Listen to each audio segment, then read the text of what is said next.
This is the second part of the three-part series on communication. And in this version, we're going to talk about the evolution of communication signals. Let's first talk about how signals can originate. And one way that signals can evolve is by taking advantage of previously evolved sensory mechanisms. This is sometimes referred to as sensory exploitation. So the intended receiver of the signal may have certain sensitivities to certain modes of the communication, and if the signaler takes advantage of those pre-evolved adaptations, it might lead to more efficient communication. So let me give you an example of that with water mites. In the figure shown here, there's a female standing up with the front appendages held over her body, and this is what we're going to see is called the net stance. Now this is basically the hunting stance that females use when waiting for a copepod prey to come by, and the males basically mimic the vibrations of copepod prey by waving one of their appendages in front of the female, and that basically gets her attention. So she has previously evolved this sensitivity to that vibration in the context of hunting, and the male is now taking advantage of that, and so that's why it's called sensory exploitation. Once the male has the female's attention, then he deposits a spermatophore and continues signaling to the female that once he has her attention to try to convince her to then take that spermatophore and use it to fertilize her eggs. So it doesn't guarantee that the male is going to be successful, but it's just a more efficient way that the male can get the female's attention.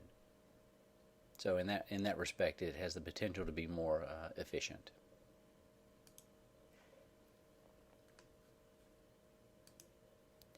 Now, to test this, you're making a big assumption when you make a claim of sensory exploitation. Basically, what you're saying is the females had previously had this sensitivity, and then the males have evolved a way of taking advantage of that. And the only way that you can test such a hypothesis is to understand which trait came first, which means you have to do some type of comparative analysis, a phylogenetic test of the relative timing of each trait. And this is a phylogeny for various species of water mites, and you can see at the top of the phylogeny the distribution of two traits. T stands for the male tremble display, and N stands for the female net stance. Let's look at the net stance first. You can see that the two distal clades, the clades kind of at the tip of the phylogeny, all of the species bear this. So it's pretty easy to see why the evolution of net stance is marked on the phylogeny where it is. This is basically claiming that this common ancestor of these descendant species, this is where they first evolved the net stance. Now let's look at the tremble display. The tremble display is seen in all but one of these species. So again, the simplest, what we call the most parsimonious, one of the most parsimonious explanations for this is that it evolved basically at the same time or in the same ancestor, and then was subsequently lost in one of the descendant species.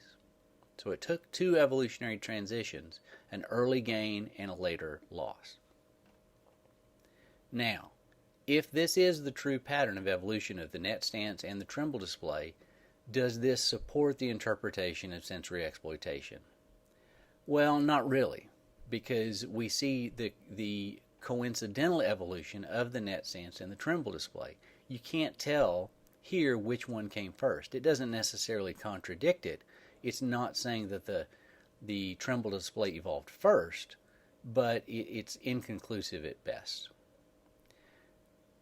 But actually, if we look at this more carefully, we can see that there is another interpretation. Here we have the same phylogeny, but now we have a different interpretation for how the tremble display could have evolved. We see that the net stance still has the same origin in the same common ancestor of all these descendant lineages in the two distal clades.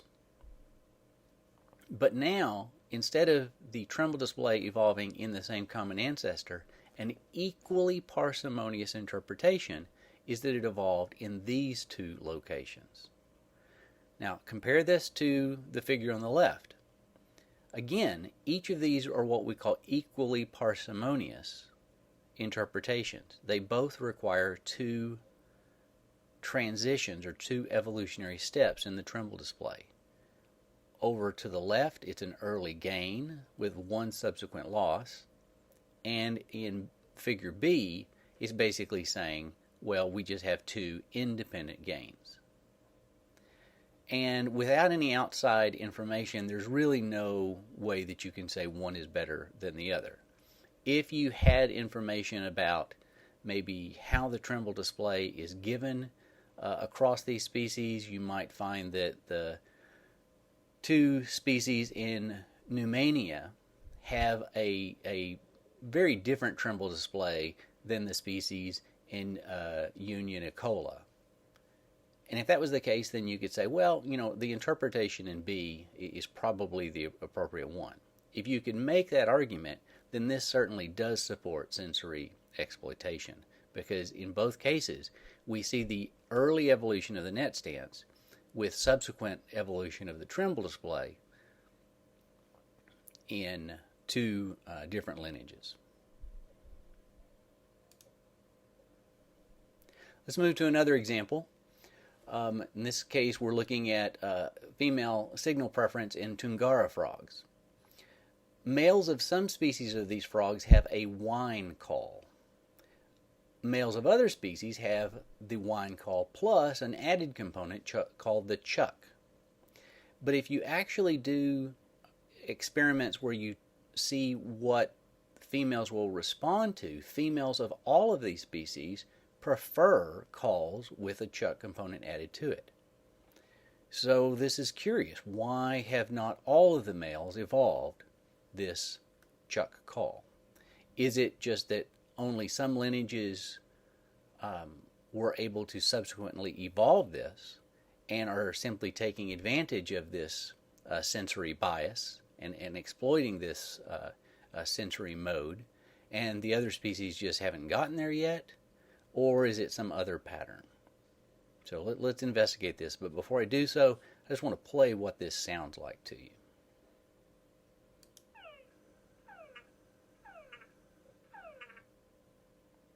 So the part of that, the really high whiny part, is obviously the whine, and then the kind of the almost duck-like quacking is the chucks.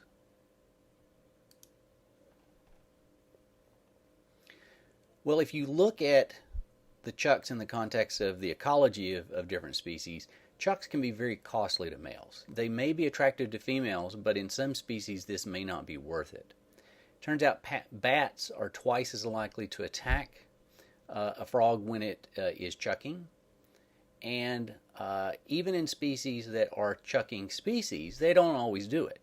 They're more likely to add the chuck to their calls when they're in large groups, because if you're surrounded by a lot of individuals and a bat does attack, well, you're less likely to be the individual that's killed in that situation. And we'll talk a lot about this later on in this semester. It's sometimes referred to as the dilution effect.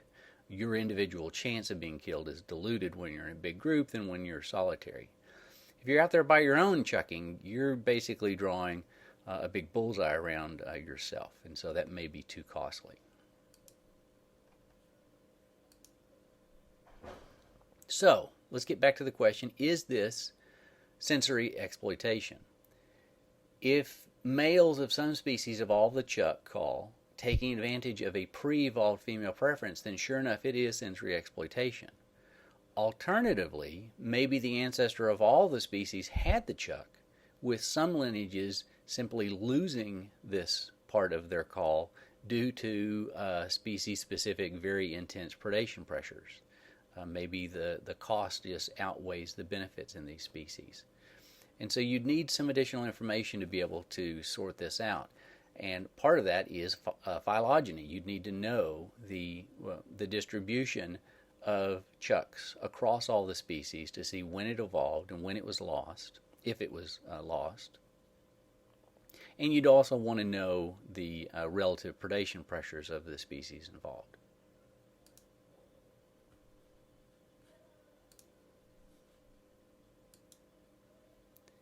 Let's go to another example, a similar example. If you look in fish swordtails and platyfish, females of each of the different species in these groups prefer males with long tails, or models with long tails in experiments of mate choice. And using this phylogeny shown here, it appears that you have a pretty good answer. The platyfish are basal in this phylogeny, more ancestral lineages, and they lack the long tails, and only the swordtails have evolved this sword tail later on. So in this situation, it would be an example of sensory exploitation. The females, for some reason, prefer this structure, and there's some thought that it may just simply be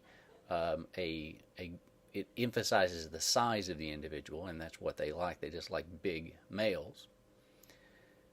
And so the swordtails are just the ancestor to the swordtails evolved this trait, which has evolved in each of these descendant lineages to a greater or lesser degree. Other phylogenetic hypotheses, though, have come to light after this initial study, and some suggest that the distribution of platyfish and swordfish is more complicated, that they don't necessarily represent monophyletic groups or single individual groups. And if that's the case, if they're kind of interwoven among each other on the phylogeny, it could suggest more complicated patterns of gains and losses. So there's no clear answer here. It kind of depends on the relative merits of each of the hypotheses examined.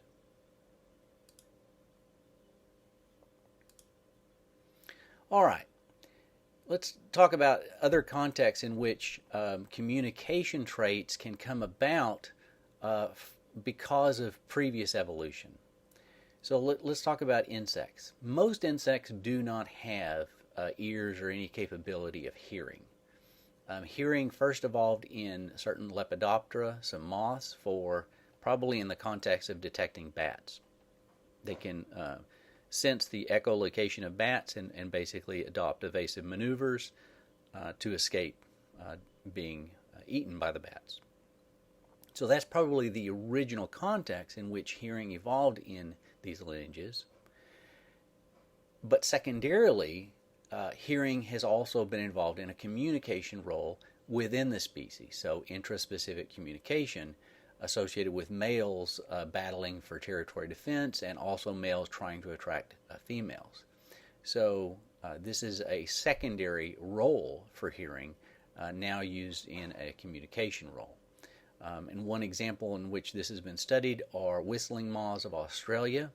Males rub these wing structures called castanets together to make this stridulating sound, which is used to communicate to potential rival males, their competitive abilities, but also at the same time calling to attract females. So in this situation, we're talking about the evolution of a communication trait evolving in the context of a different original function associated with at least the sensory perception trait. In some birds, in this case spotted bowerbirds, or bowerbirds, and here's one shown, the spotted bowerbird, most of the species produce this male aggression call, the scraw call, and you can see that mapped on the phylogeny here, the boxes at the top, and some of the species we don't know if they do it or not, and so there's a question mark there. But below that you can see that a subset of these species also have a modified version of this call that they use in the context of attracting females. In this case, it's called, the aggressive scraw has been modified into a courtship scraw. And again, if you didn't know the phylogeny of the group, you wouldn't have a complete understanding of the the evolution of this trait.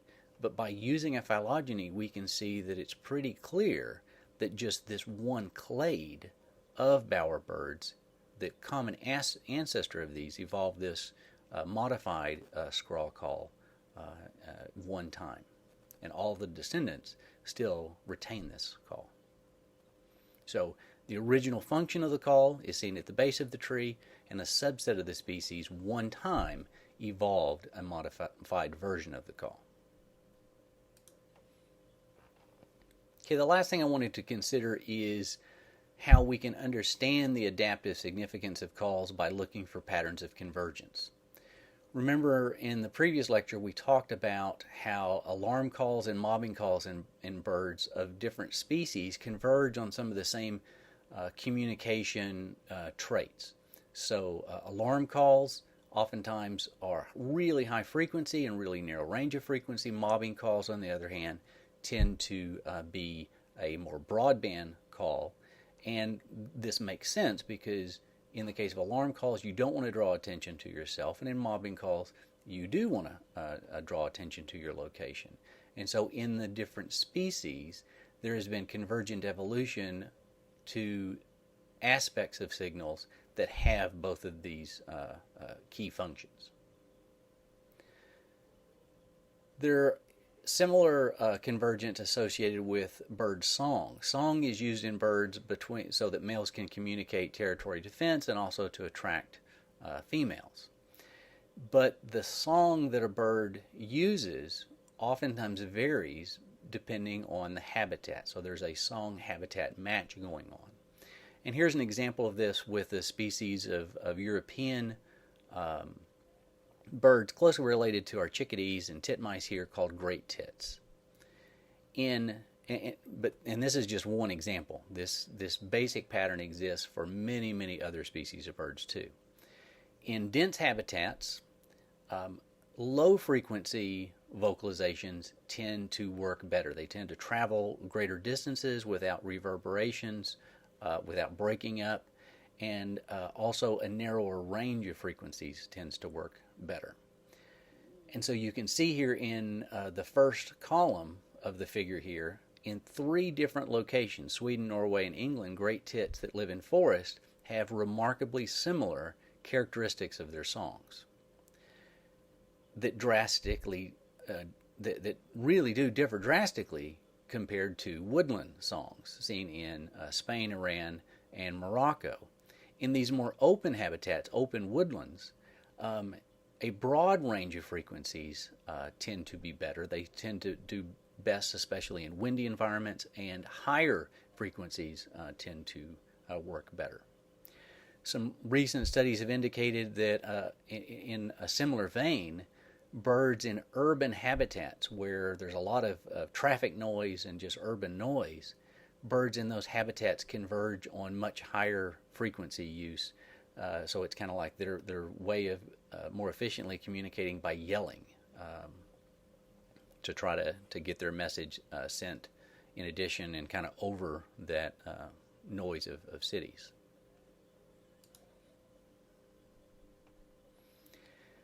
We previously talked about the adaptive function of begging calls in nestling birds and how that increases the feeding rate at nest.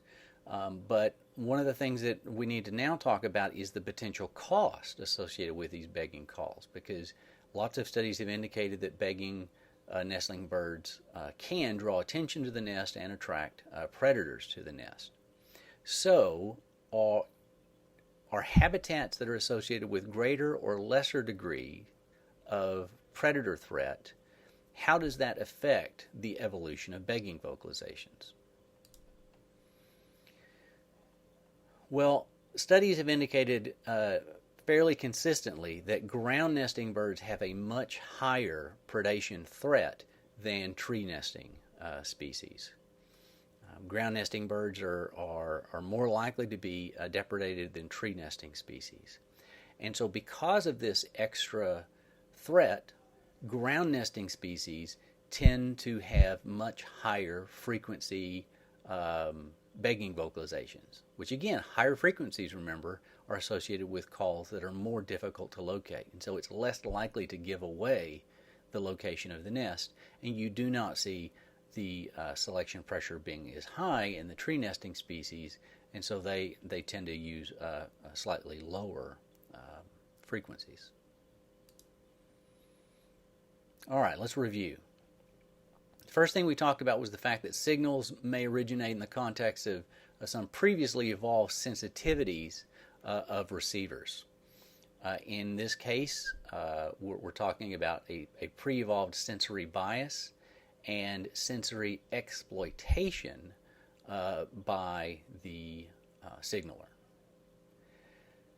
And what this allows is the signals to just be more efficient, to get the attention of the receivers so that communication can be more efficient. To test a hypothesis associated with sensory exploitation, you have to understand something about the phylogenetic pattern of evolution of the traits in question. You have to understand which trait came first and be able to demonstrate that the sensitivity evolved first, and then the signal evolved to exploit that pre-evolved sensitivity. We also gave examples of the fact that traits can evolve new signal functions from previously used functions. Insects evolved the capacity to hear in the context of avoiding bat predation, but then this capability was taken advantage of by species that then used acoustic signals for intraspecific communication. Bird calls that evolve in one function can be co-opted for new functions, so the scraw call in the bowerbirds. And then lastly, we talked about how you can study the adaptive significance of aspects of signals when you are examining their convergent patterns of evolution and trying to understand how different selection pressures lead to different aspects of signals. So we demonstrated this with warning vocalizations, including the mobbing calls and the alarm calls previously. But then we talked about how habitat affects signals like birdsong. So closed habitats versus open habitats signal for or select for different signal characteristics. And then lastly, we talked about how nest predation threat affects the frequency of begging vocalizations depending on the threat of giving away the location of the nest in certain contexts.